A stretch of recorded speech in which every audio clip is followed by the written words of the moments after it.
This podcast was recorded on traditional Denizal land.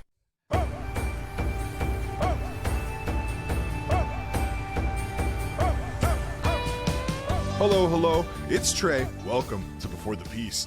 This episode is part 2 of my coverage on the language revitalization events held at Northern Lights College in March, titled Reawakening Our Language, a gathering to honor First Peoples language revitalization. Doig River First Nation partnered with the college to host the event. During the event, I had a chance to speak with 7 people, from organizers to First Nation members to those who just attended as guests. Since I was able to talk to multiple people, that's why I split it into 2 episodes. In this episode, I'll be chatting with Gary Oker and Amy Acko with Doig River First Nation and author Helen Knott. Amy was also one of the main organizers of the event. She will be one of the first speakers here in my interview section later on in the episode. In part 1, I talked to Misty Waldorf from MNBC, Rosalind Smith, whose parents helped Doig River First Nation take the Beaver language to the written word, Stanley Fraser with the Nawakin Friendship Center, and Michael Calvert, Director of Indigenous Education for Northern Lights College. If you haven't had a chance to listen to part 1, make sure you do so. However, this episode will still be good. You'll still learn a lot about the event. So make sure and listen to this one first if you're already on it. You can listen to part 1 later on. All of the guests were mainly asked the same questions about the events, their thoughts on language revitalization efforts, etc.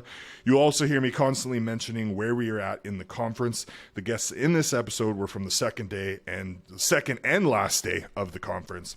Each speaker will mention their name and title before I start asking questions as well. Before we get into the interviews, let's shout out our sponsors. This podcast wouldn't be possible without the help of Troyer Ventures. Troyer has been serving our community and the energy industry with tank and vac trucks since 2000. They are built on the principles of hard work, service, and community, and they are proud to offer the financial support to make this program possible. Also, thank you to our new sponsor, Fort St. John Co-op. Fort St. John Co-op is a locally owned cooperative in Fort St. John. The co-op's primary focus is providing premium lubricants and petroleum products to its member owners. It regularly donates to local charities and organizations. Now, time for my interview with Amy Acko to start it off.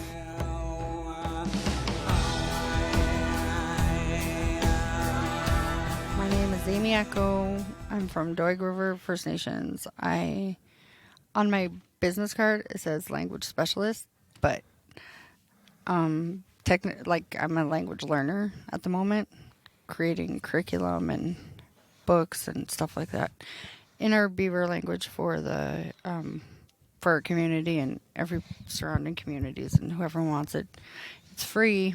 So. How much work have you put in over the years to come up with that curriculum? I'm guessing it's an everyday thing. We work with Patrick Moore, doing rapid word collection, and when we first started working on the books and getting content and stuff like that, it was 1,800 words we had documented, and now we are up to over 20,000 words and phrases documented. Oh, wow. So a lot of work. How long have you been working with Doig in this capacity? It's been 3 years now. In September will be start of the 4th. And you kind of work with everyone else in the team, Trail, Madeline, you're talking with elders every day. Kind of what's a day in the life for you and in projects that you have ongoing? Making the books more accurate for the person who's going to be teaching them. So like everybody speaks just a little bit different. Nobody's ever wrong. Nobody is wrong for saying a word a certain way.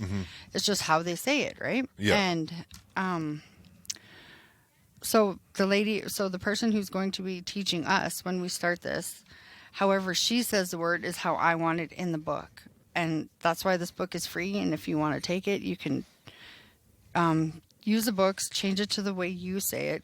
So on firstvoices.com, there's a keyboard, and it is Danazaa Zage, and that is the keyboard that they created for us to help with typing and writing in Beaver.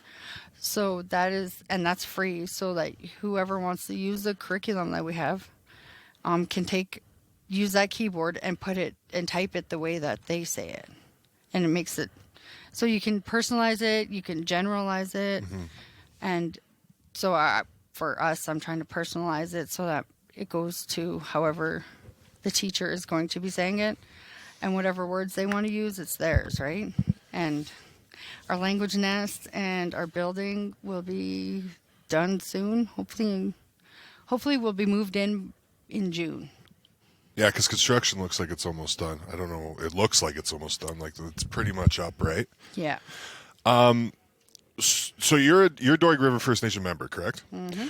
Okay, so growing up, learning the culture, learning the language, to then being in this capacity at Doig, what's that feeling like for you? I imagine it's gratifying. So like it's like your life work. You're kind of born for it.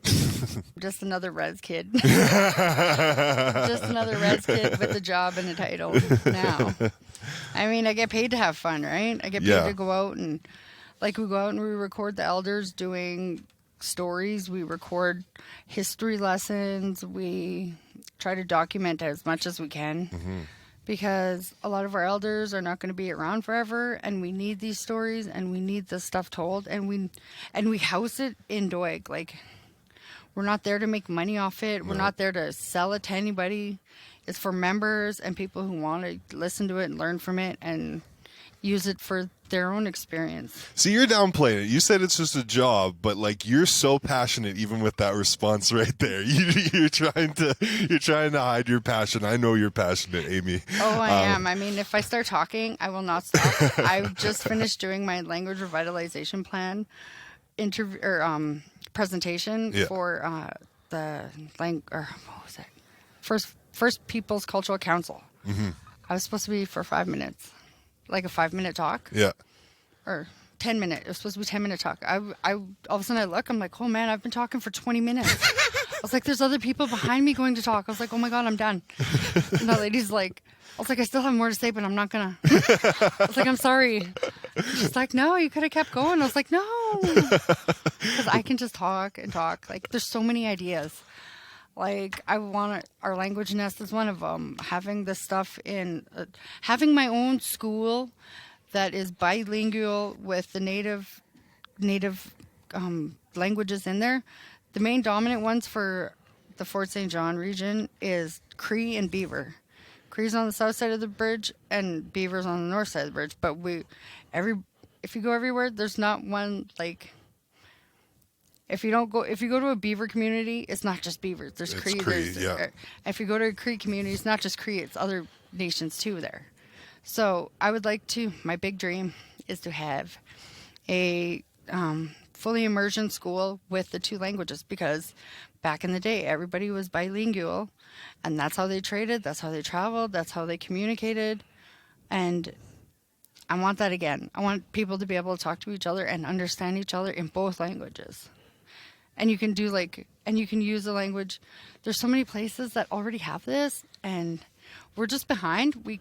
Everybody can get there. We just got to do the work, right? And find the people who want to do it and get them on the team. And do you think the language revitalization event right now is a step, right? Like going forward, is that kind of the goal to keep the language alive? Because obviously, many years, decades have there's been a lot of work put into revitalizing the language, to keeping the language alive.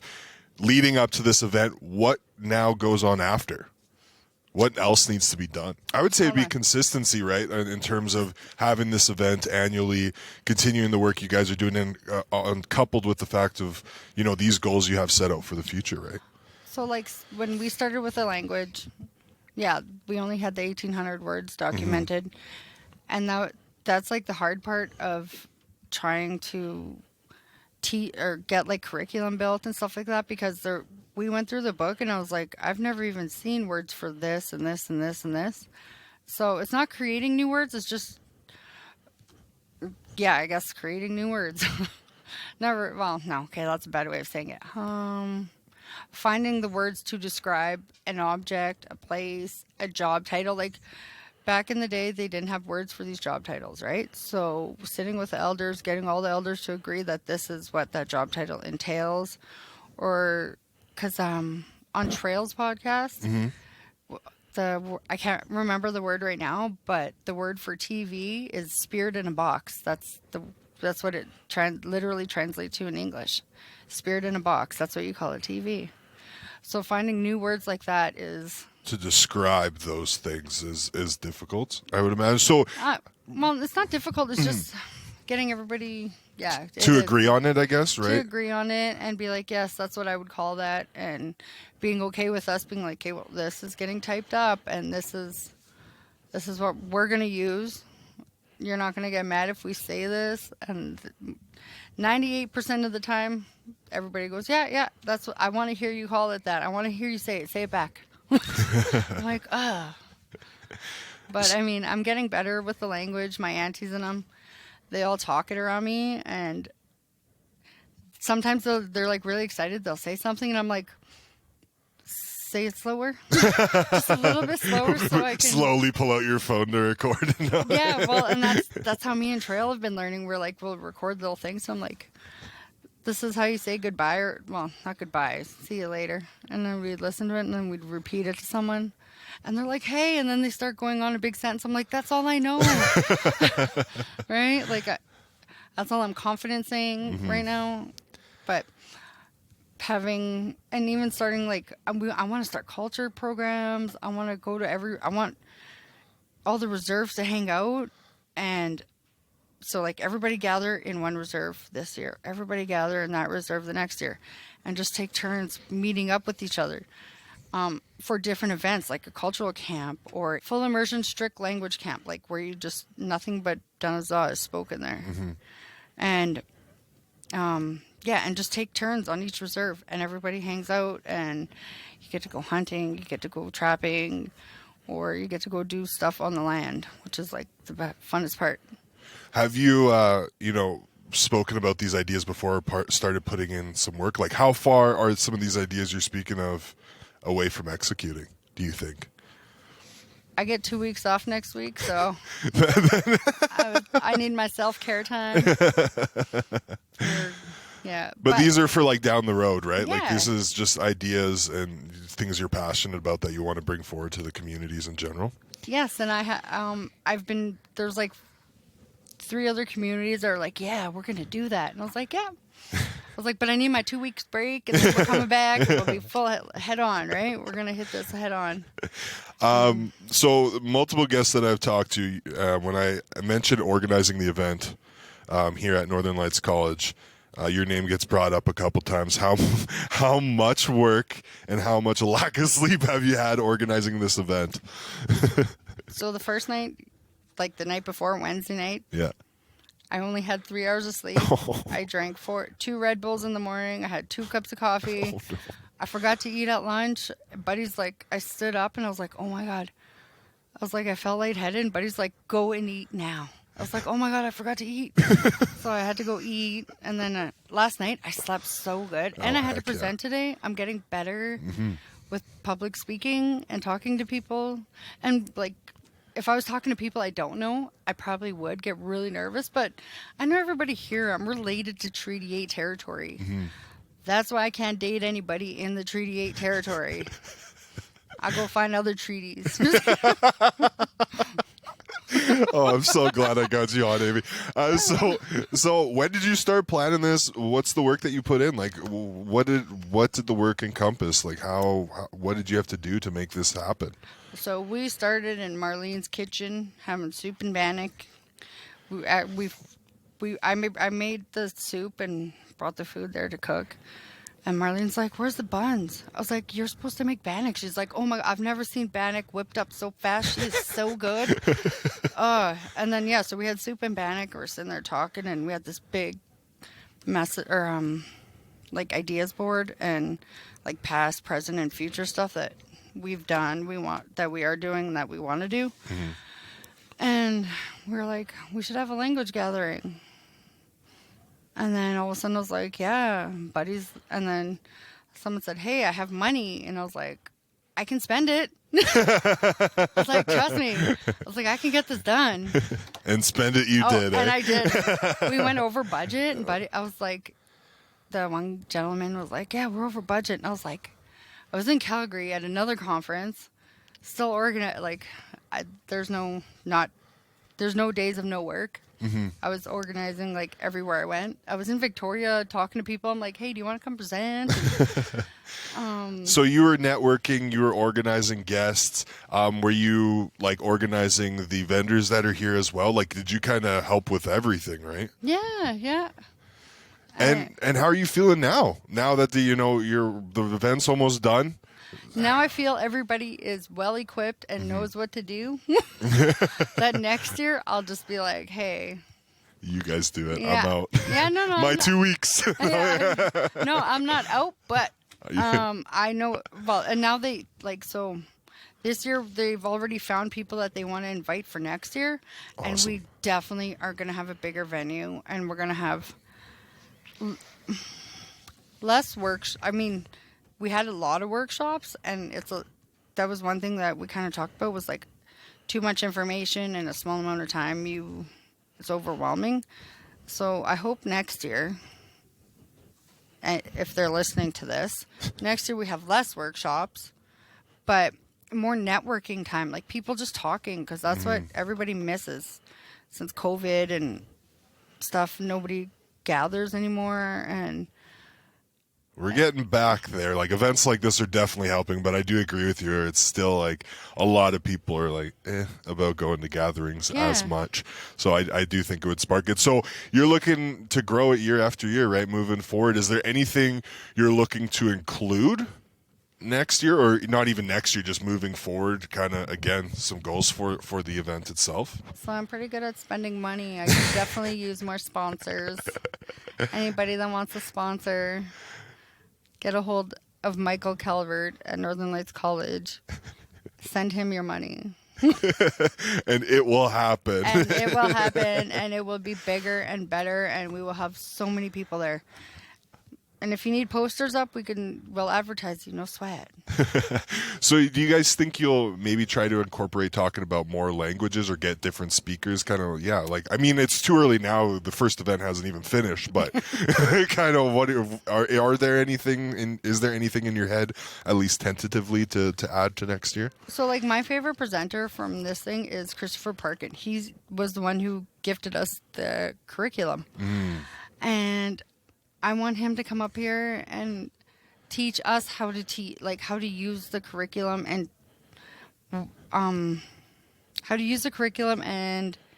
be better teachers and have fun with it. Like, if he comes up here and he does his Salish lesson, it is so fun, and his whole family is involved. They are passionate about language. They knew the importance of a dying language, and they brought it back, and now they have a school. They have a fully immersed school, and that's what I want up here. I was like listening to him and his family's story and what they had to do and what they went through. Like, That's the Salish school, right? yeah, Salish School of Spokane in Washington. I forgot who told me. It was either you or Trail the stats, or like they had, what was it, like They only had like 5. And then they got to 80. Like, they've been increasing the amount of people that have been able to speak the language over the past couple of years. Like, They started out work because their language was dying, right? So they found an elder that worked with them, and they worked, and it started out with them. So, like, from the 3 main speakers to their 5 in the family, and they made a curriculum, and now they taught like 10 teachers, and now those 10 teachers have like so many students, and like it's just so cool. And he goes around to different places. So, like, Salish School of Spokane, he's the principal there, and Trail got this curriculum from somewhere in the Flathead Reservation in Montana. And he brought the curriculum back to us. That's how I found out about Christopher Parkin, my hero. And then Christopher Parkin invited us up to Whitehorse to do a lesson with them to see how the other communities up north have been using this. oh, that was last year, right? Yeah. You guys did that? And all the work that they've done. And I was like, I don't know what to do. And he's like, just start documenting words and just start putting them in the book. He's like, you can come back and correct later. He's like, just keep moving forward. Pushing. Okay. And now we did the direct teaching acquisition, the lesson plans, the curriculum book. I just got a stories book, so I personalized it to us in our in our community. So like Trail has a story, I have a story. I put my son's name in a couple of the stories. He doesn't know it yet. He's going to be part of revitalizing our language. That's awesome. And my cousins, Sadra and Hayden, one of the stories I think is Sadra and Hayden go camping, and it is so cute. I can't wait to get our elder to translate that into Beaver. And yeah, I just told him, I was like, hey, do you mind if I use your name in a book? Because I was like, you're going to be part of the language revitalization. And they're like, yeah. I was like, sweet. Okay, good. Yeah. Because I already put your name in there. I usually do stuff and ask for forgiveness later. That's the way to do it. Yeah, I'm in the right? same boat. Yeah, I'm like, I'll do it. They'll be happy. Trust me. I swear. As we wind down here, Amy, first of all, it's been awesome having you. I can't believe this is the first time I've had you on because you make me laugh every time we speak. Do you have any words for non-Indigenous people wanting to learn more about the culture, language? What can they do? Is it having open conversations? Is it researching? Like, what's your advice to them? If you're a teacher, come out and help us. Yeah. I mean, yeah. Like, so we've had the school district come and they're like, well, I think there's like First Nations education, like one of those courses. And they're like, we want your guys' content. And I'm like, come out to Doig. I was like, there's literally 5 of us in our cultural heritage and language department. Send someone out that wants to come and work and get the and Learn. and get and learn, Yeah. and get. Okay, hold on. I want to word this properly because, I mean, if I piss someone off, I piss them off. So get someone to come out to the reserve and help us create stuff for us. And then we'll and we're not holding stuff. We're gonna share it. I have that curriculum book, and I keep giving my cards out to everybody. I'm like, here, email me, and just in the subject line put curriculum, and I will email you digital copies because language is not yours to hold. It's not yours to make money off of. It's not. It's yours to be taught. It's yours to be given away. Like it's gonna die with you if you don't share it. Yeah, I was going to say, if you're holding on to it, then you can't spread the knowledge and have people learn it. Yeah. Yeah, and I love it when non-Indigenous people like Patrick Moore, listening to him talk Slavey, he talks Beaver, he talks a few different languages, Oh, wow. and it's so cool. I'm like, he won one of the cowboy hats in the in our Dory prize, and I was like, you won this, you have to wear this whole time. So he's still walking around with the cowboy hat. Yeah, I'm I like, think "You're I not saw allowed to him." Take it off. That is yours. You own it. Awesome. Well, sorry, you have anything else to add? No. I was just going to say, that's it. That's all. Thank you so much, Amy. I appreciate it. And I have tears in my eyes. You make me laugh.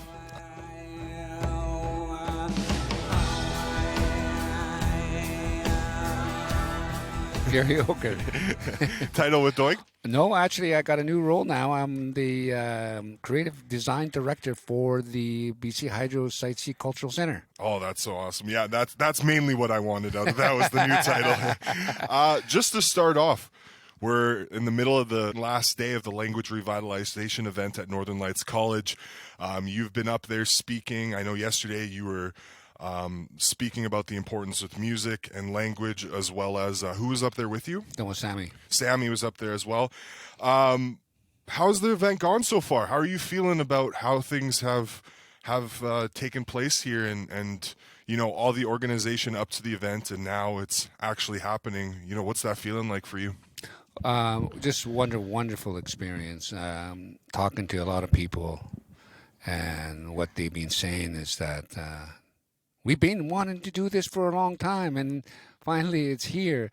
And people are really excited. They really want to definitely take action. Like I said on my presentation, I said we all got to take action. Whatever it is, we could be the helper of the recording of music, bring technology in, or we can do any different things to help revitalize language. I think language is important, especially the local language, Tanazal language, Beaver, Dene, Cree, Slavey, all that. There's so many different versions of them, including French and English. I mean, I think it's just the importance of languages. And I think I mentioned before that even in this country or the northeast region of British Columbia, there's about 14 to probably about 16 different language groups here.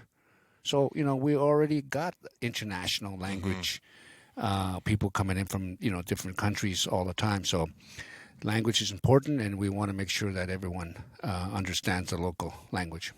One of the guests of the event that I spoke with yesterday told me, the biggest thing that they've learned so far is just how many languages there are and how much work needs to go into keeping them alive. So, coming out of this event, what are some of the takeaways that you, in your opinion, wanted guests to leave with? Just the importance of keeping language alive, like the importance of different factors within language revitalization, such as music. Kind of what is a highlight for you that you wanted them to take away with? I think the highlight is that awareness, so a lot of people came, and just because of their interests or their grandparents spoke language and they understood a little bit, or there's been a lot of trauma regards to language. And I recall when I was growing up, we were getting strapped if we spoke Beaver language. So I understand that. And I think that's number one thing is awareness, and then people want to learn. So the question I always say, yika. Yika means why. Yika. Okay. Yika. Yika. Yika hanachi. Why you do that? Like, yeah, hawachi, yika hawachi. Why are we going to do this?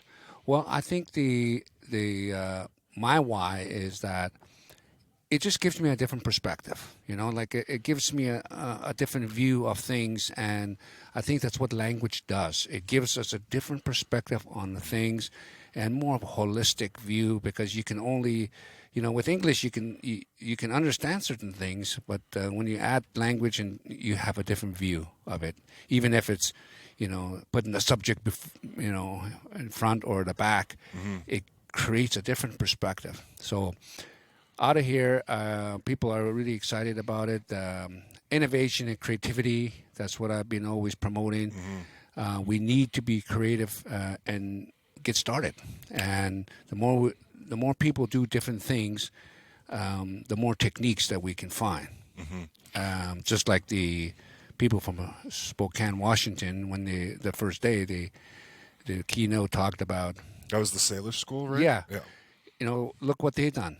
Just through determination and to creativity and hard work, they got their language back, and now they got a whole bunch of kids learning their language, and it's just a wonderful example. Well, and I know I've talked to you about the Sailor School before in the previous podcast episodes that we've done here on Before the Peace.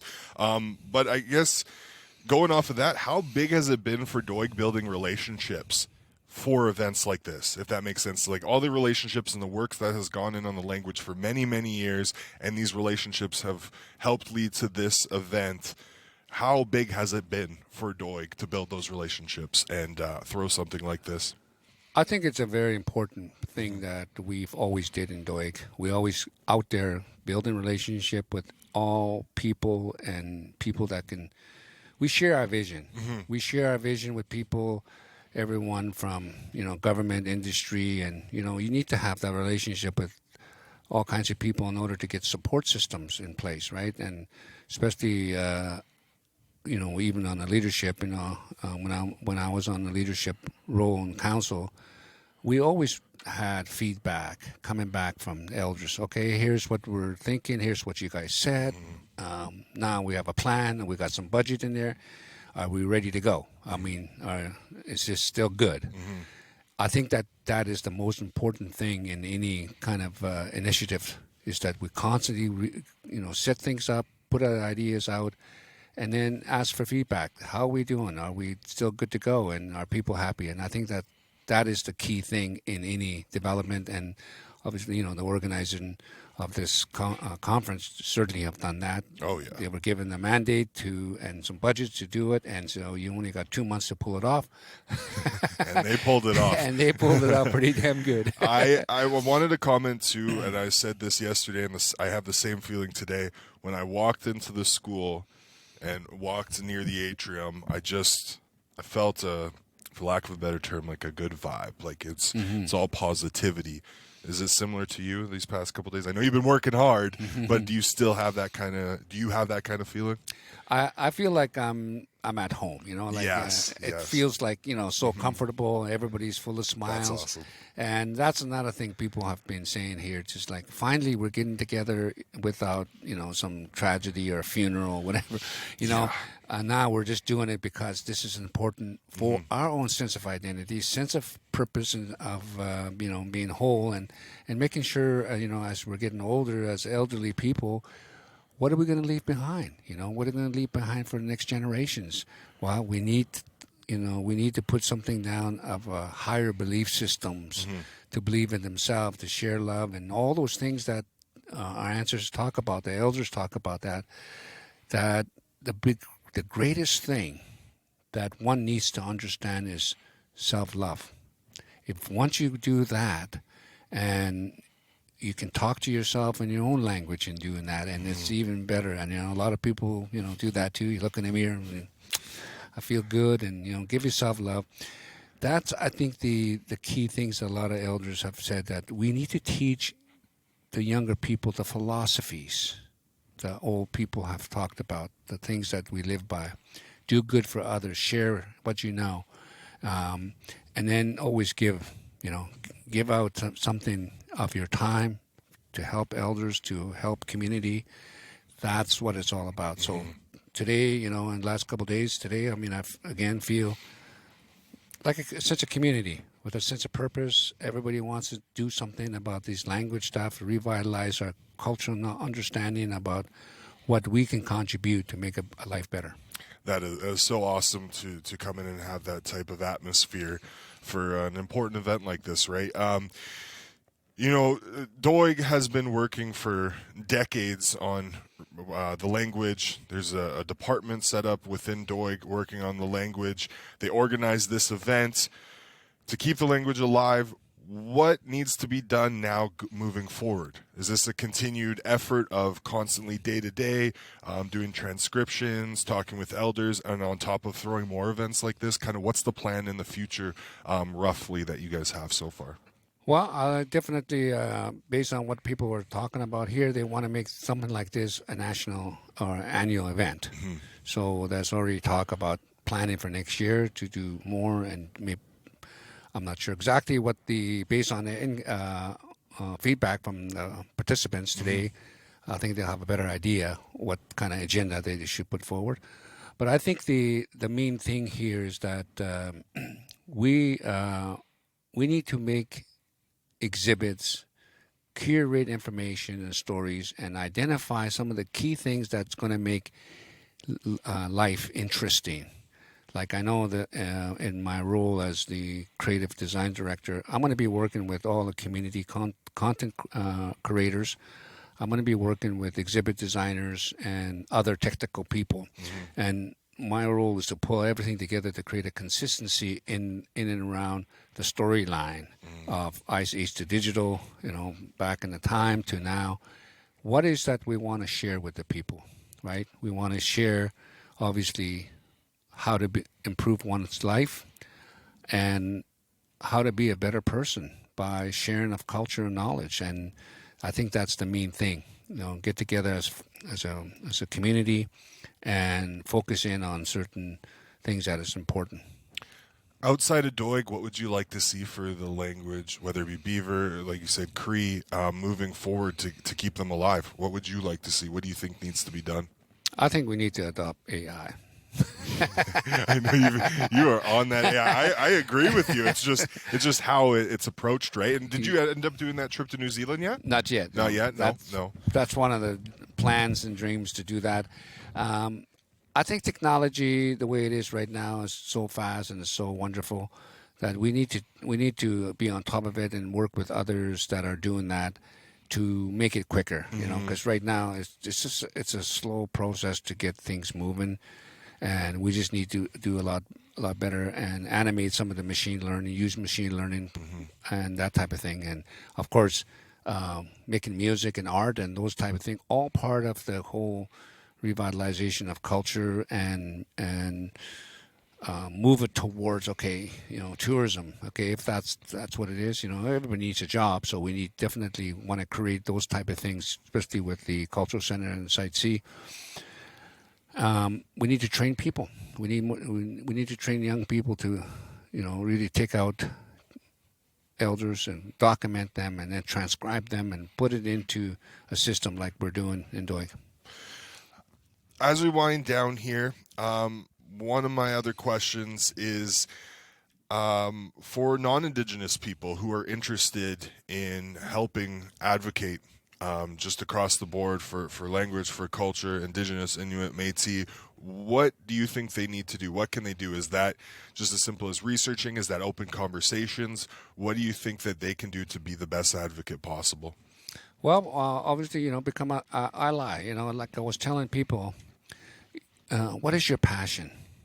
Go with your passion.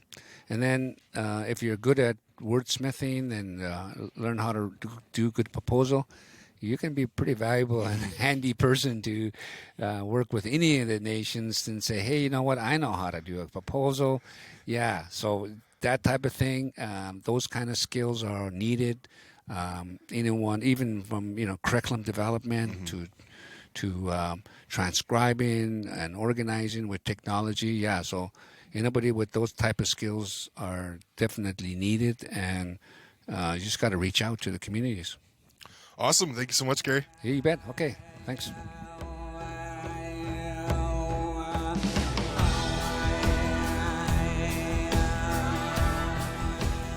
Before we get into my interview with Helen Knott, I just want to mention that I was so excited to talk to her that I messed up the recording at the beginning. It only cut out a little bit.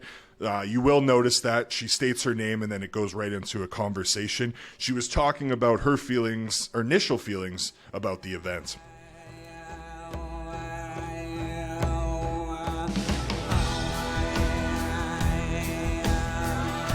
My name is Helen Knott, and I am an author and a contractor. I'm from Doig River First Nation. Awesome. Thank you so much, Helen. Awesome. Thank you. Is constructive forward thinking, but then also to just be like wrapped up in language, to be around it, to hear it being spoken, and to see elders light up in this space has been so beautiful. Well, I was saying just to Gary, just for me, coming in yesterday and today, for lack of a better term, like the vibe, the atmosphere just seems so positive and so welcoming. And Madeline Oker is just pointing out guests for me, and it's just been an awesome experience. For the speakers or what you've been able to kind of take into the event, what's been your highlight so far? Yeah, I think yesterday there was a speaker. I can't remember his name, but he was the opening keynote. Oh, was that for Salish? Yeah. Yeah. And he gave this metaphor about like learning language, and he's like, car or cartography. And I was like, interesting, because you can have the vehicle, but it's so different than cartography, where you know, like the landscape, where you know where you're going. And I thought that was beautiful, and that's going to stick with me, because I was like, there's such a difference in terms of like, yeah, just being introduced to language, but then being able to live it. And it definitely helped me just shift a framework that I've been operating on. How vital is events like this for culture, language, kind of everything, whether it be Indigenous, Métis, Inuit? You had MMBC here. How big is it just for the culture in general? Oh, I think this is huge. And I think this is something a lot of us are already excited for, the possibility of it happening annually, where we're like, yeah, let's get together for this. Let's keep this on our radar, because a lot of us know too about the work, the language work that DRFN has been doing, which has been amazing. And a lot of us are like, we want to learn too. So being in this space is like, exciting for a lot of us, and we're excited for what's to come of it, because so many of us who don't have, like for me, like my grandma being passed on now, don't have those language speakers close to us. So yeah, I'm really grateful for this. Yeah, and I forgot who exactly I was talking to him. I believe it was Sandra Obsess. It was a couple weeks ago, and it was the language revitalization event just got brought up, and she said how basically Doig has been able to kind of set this template, which now I'm assuming the hope is to, you know, build off of it with other communities, not only in the Northeast, but in northern BC in general. How huge do you think the event like this could actually grow beyond just Doig and Fort St. John? Yeah, well, I mean, we already have people here that have traveled for this just from like across the border and stuff. I think the extent of that when we're looking specifically at our language or at Danaza or I don't know how to say Danaza language. I was learning it over there. Anyways, sorry. But we have, like, there's Danaza or they call it Tsuut'ina, like just outside of Calgary. So they're also Danaza and they speak the same language. Oh, okay. So probably people from there. Maybe it could be extended to something that's like Athabascan speaking. I know that they also have a focus on Cree here because we have a lot of Cree people in this territory as well. And I think it has the room for more expansion, but not even just like for 2 days, to have it for like 3 days and have more people come here for it would be amazing. Well, yeah, and I was speaking with another guest who brought up a good point, which just seems so basic, but you really had to think about it. Like, there are so many languages, and just to think about how much work has gone in to keep the Beaver language alive. Now imagine thousands and thousands of languages out there. It's just, I feel like, yeah, it can be a week-long event where you can do Creed, like you can really touch on multiple different languages, and it would just be absolutely beneficial for the future. And Gary also was just talking about having annual events. I think this is going to be a big thing. Like, it's just coming in and having that positivity, and everyone's just been smiling and talking great about the event. I think it's just going to build off from here. Yeah, I would think so too. As we wind down here, my one thing that I'm always curious about, and I've asked this to every guest I've had on, do you have any words for non-Indigenous people who are looking to learn more about the language or culture? What can they do? Is it having those open conversations? Is it doing the research? Kind of, what do you suggest to them? Yeah, I would say doing research, seeing what's accessible in terms of what language that you want to learn. There's a lot of Cree learning spaces that are online and through universities. Danaza, I think we're also still waiting for like accessible things. I know that Doig is building that. But they do have like a catalog of languages online through, I believe, First Voices is where all the recordings are. I'm sure someone has brought that up already. And yeah, I would say if you're living in a territory, it's good to know like the basics, like greetings in the language. So learn that. Most of that is Googleable. It definitely is. Yeah. Well, thank you so much, Helen.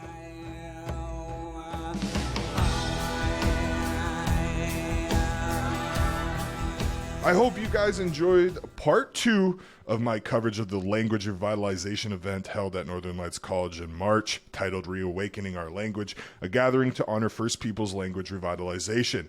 If you have any guest or program ideas, make sure you reach out to me at beforethepeace@energeticcity.ca or moosefm.ca via email. You can also reach out on Instagram at beforethepeace and beforethepeace_ on X, formerly known as Twitter.